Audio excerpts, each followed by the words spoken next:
ಮಾಗಡಿ ಜನಪ್ರಿಯ ಶಾಸಕರಾದ ಬಾಲಕೃಷ್ಣರವರಿಂದ ಮಾಗಡಿ ತಾಲೂಕು ಕುದೂರು ಹೋಬಳಿ ಕಣ್ಣೂರು ಗ್ರಾಮ ಪಂಚಾಯಿತಿ ವ್ಯಾಪ್ತಿಯ ವಿವಿಧ ಗ್ರಾಮಗಳಲ್ಲಿ ಶುದ್ಧ ಕುಡಿಯುವ ನೀರಿನ ಘಟಕವನ್ನು ಉದ್ಘಾಟನೆ ಮಾಡಿ ವಿವಿಧ ಕಾಮಗಾರಿಗಳಿಗೆ ಗುದ್ದಲಿ ಪೂಜೆ ನೆರವೇರಿಸಿ ಸುಗ್ಗನಹಳ್ಳಿ ಗರುಡ ರಂಗನಾಥ ಸ್ವಾಮಿಯ ಪೂಜಾ ಕಾರ್ಯಕ್ರಮದಲ್ಲಿ ಪಾಲ್ಗೊಂಡು ಕ್ಷೇತ್ರದ ಜನತೆಗೆ ಒಳ್ಳೆಯದಾಗಲಿ ಎಂದು ಪ್ರಾರ್ಥಿಸಿದ್ದಾರೆ. ಹಾಗೂ ಕಣ್ಣೂರು ಗ್ರಾಮ ಪಂಚಾಯಿತಿ ಕಾರ್ಯಾಲಯದಲ್ಲಿ ಹಾಜರಾಗಿ ವಿವಿಧ ಇಲಾಖೆಯ ಅಧಿಕಾರಿಗಳನ್ನ ಹಾಜರಿ ಇಟ್ಟುಕೊಂಡು ಸಾರ್ವಜನಿಕ ಕುಂದುಕೊರತೆಯ ಅರ್ಜಿಗಳನ್ನು ಸ್ವೀಕರಿಸಿ ಬಗೆಹರಿಸಬಹುದಾದ ಸಮಸ್ಯೆಗಳಿಗೆ ಸ್ಥಳದಲ್ಲಿ ಪರಿಹಾರ ನೀಡಿದ್ದಾರೆ.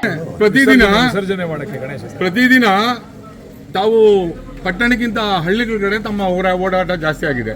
ಏನ್ ಸರ್ ವಿಶೇಷ? ನಾವು ದಯಮಾಡಿ ಹಂಗೆ ವಿಭಜನೆ ಮಾಡಬೇಡಿ ಪಟ್ಟಣ ಹಳ್ಳಿ ಅಂತ. ಈಗ ಪಟ್ಟಣಕ್ಕೆ 13ನೇ ತಾರೀಕು ಮುಖ್ಯಮಂತ್ರಿಗಳನ್ನ ಕರ್ಕೊಬಂದು ಮುಖ್ಯಮಂತ್ರಿ ಉಪಮುಖ್ಯಮಂತ್ರಿ ಕರ್ಕೊಬಂದು ಹಲವಾರು ಕಾರ್ಯಕ್ರಮಗಳ ಶಂಕುಸ್ಥಾಪನೆ ಉದ್ಘಾಟನೆಯನ್ನು ಕೂಡ ಪಟ್ಟಣದಲ್ಲಿ ಮಾಡ್ತಾ ಇದ್ದೀವಿ. ಈ ತಿಂಗಳು 13 ಗಂಟೆ ಕಾಯಿರಿ.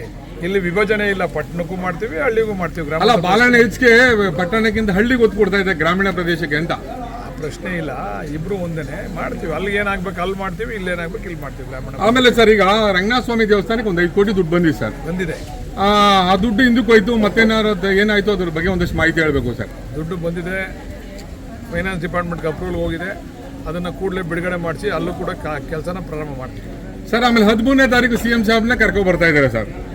ಆ ದಿನ ಕಾರ್ಯಕ್ರಮಗಳೇನು ಅನ್ನೋ ಬಗ್ಗೆ ಸಾರ್ವಜನಿಕರು ಮಾಹಿತಿ ಬೇಕು ಸರ್. ಬೇರೆ ಪ್ರೆಸ್ ಮೀಟ್ ಮಾಡ್ತೀನಿ, ಅದನ್ನು ಹೇಳ್ತೀನಿ. ಸರಿ ಸರ್. ಸುಮಾರು ಕಾರ್ಯಕ್ರಮ ಸರ್. ಆಮೇಲೆ ಸರ್, ಇನ್ನೊಂದು ವಿಚಾರ ತಮ್ಮ ಗಮನ ತರಬೇಕು. ಮಾಗಡಿ ಪೊಲೀಸ್ ವಿಭಾಗ ಏನಿದೆ, DSP ಪ್ರವೀಣ್ ಸಾಹೇಬರು ಮತ್ತು ಗಿರಿರಾಜ್ ಸಾಹೇಬರು 5 ವರ್ಷದಿಂದ ಊಜ್ಗೆಲ್ಲ ಒಂದು ಕೊಲೆ ಆಗಿತ್ತು ಸರ್. ಅದನ್ನು ಕಷ್ಟಪಟ್ಟು ಬೇಯಿಸಿದ್ದಾರೆ ಸರ್. ಅವ್ರಿಗೊಂದು ನಮ್ಮ ತಾಲೂಕಿನಿಂದ ಒಳ್ಳೆ ಉತ್ತಮ ಅಧಿಕಾರಿಗಳಿಗೆ ಒಂದು ಅಭಿನಂದನಾ ಕಾರ್ಯಕ್ರಮ ಮಾಡಬೇಕು ಸರ್. ತಮ್ಮ ಮೂಲಕ ನಾಯಕತ್ವದಲ್ಲಿ ಆಗ್ಬೇಕು ಸರ್. ಇದ್ರ ಬಗ್ಗೆ ಏನು ಹೇಳ್ತೀವಿ ಸರ್? ಅವ್ರು ಹೇಳಿದ್ರು ನಮ್ಮ ಕಾರ್ಯಕ್ರಮಕ್ಕೆ ಶಾಸಕರ ಸಹಕಾರ ಇತ್ತು, ಹಾಗಾಗಿ ನಮಗಿದು ಪ್ರೋತ್ಸಾಹ ಅವ್ರು ಸಿಕ್ಕಿದೆ, ನಾನು ಕೆಲಸ ಮಾಡಿದ್ದೀವಿ ಅಂತ. ಯಾರು ಉತ್ತಮ ಕೆಲಸ ಮಾಡ್ತಾರೆ ಅವ್ರಿಗೆ ಶ್ಲಾಘನೆ ಇದ್ದೇ ಇರ್ತದೆ. ಅವ್ರಿಗೆ ಅಭಿನಂದನೆ ಮಾಡ್ತಕ್ಕಂಥ ಕೆಲಸ ಮಾಡಿ ಸರ್. ನಂತರ ಗ್ರಾಮೀಣ ರಸ್ತೆಗಳು ಸ್ವಲ್ಪ ಎಲ್ಲ ಹಾಳಾಗೋಗಿದ್ದಾವೆ ಸರ್, ಮಳೆ ಇದು. ಆ ರಸ್ತೆಗಳ ಅಭಿವೃದ್ಧಿಗೆ ತಾವು KRTCL ಪ್ರೆಸಿಡೆಂಟ್ ಆಗಿದ್ದೀರಾ, ಏನು ಯೋಜನೆಗಳು ಹಾಕೊಂಡಿದ್ದೀರಾ ಅದ್ರ ಬಗ್ಗೆ ಒಂದಷ್ಟು ಮಾತಾಡಿ ಸರ್. ನಮಗೊಂದು ವರ್ಷ ಕಾಲಾವಕಾಶ ಕೊಡಿ, ಎಲ್ಲ ರಸ್ತೆಗಳನ್ನ ಅಭಿವೃದ್ಧಿ ಮಾಡ್ತೀವಿ. ಈಗಾಗಲೇ ಮಾಡ್ತಾ ಇದ್ದೀವಿ, ಮುಂದೆನೂ ಕೂಡ ಮಾಡ್ತೀವಿ. ಅಲ್ಲ ಸರ್, ಈಗಾಗಲೇ 16 ತಿಂಗಳಿಗೆ ಬಂದ್ಬಿಡ್ತೀವಿ ಸರ್. ಮಳೆ ಉಯ್ದಿರೋದು ಈಗಲ್ವಾ, ಕೆಟ್ಟೋಗಿರೋದು ಇವಾಗ ಸರ್. ಕೊನೆಯದಾಗಿ ಮಾಗಡಿ ತಾಲೂಕು ಕ್ಷೇತ್ರ ಜನರಿಗೆ ಏನು ಹೇಳ್ತೀರಾ ಸರ್? ಗಣೇಶ ಗೌರಿ ಹಬ್ಬದ ಶುಭಾಶಯಗಳನ್ನು ಹೇಳಿ ಆ ದಯಮಯನಾದಂಥ ಭಗವಂತ ಎಲ್ರಿಗೂ ಆರೋಗ್ಯ ಐಶ್ವರ್ಯ ಕೊಡಲಿ, ಕೊಟ್ಟು ಕಾಪಾಡಲಿ ಅಂತ ಪ್ರಾರ್ಥನೆ ಮಾಡ್ತೀವಿ.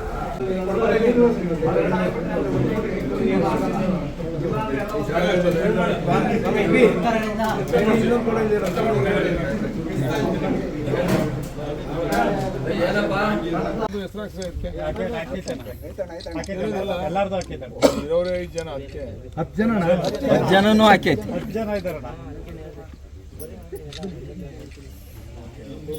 ಪಂಚಾಯತಿಗೆ ನೀರು ಹೋಗೋದಲ್ಲ, 15 ಹಳ್ಳಿಗೆ ಇಲ್ಲಿಂದ ನೀರು ಅಂದ್ರೆ ಮಂಚಿನ ಬೆಲೆಯಿಂದ ಇದಕ್ಕೆ ಡೈರೆಕ್ಟ್ ಕನೆಕ್ಷನ್.